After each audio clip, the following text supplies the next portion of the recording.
Unlock a world of shared gaming joy and dive into your friends' libraries with Steam Family Sharing. First, ensure you have Steam installed and are logged into your account.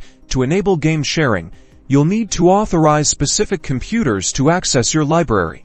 Navigate to the Steam menu at the top left and select Settings. In the Settings window, click on Family. In the left-hand pane here you'll see options for Steam, GAR, and Family Library Sharing.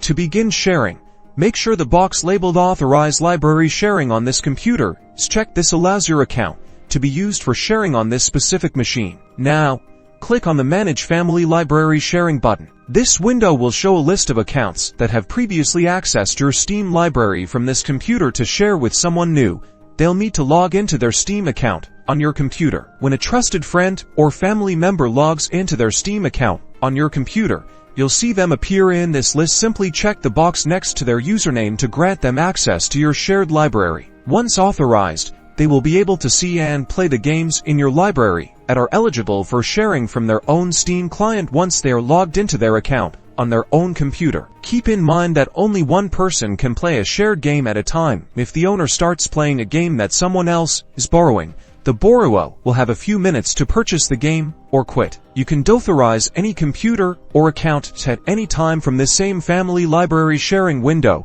giving you complete control over who has access to your games. That's all there is to it. Enjoy sharing your gaming adventures with friends and family thanks to Steam's powerful family sharing feature.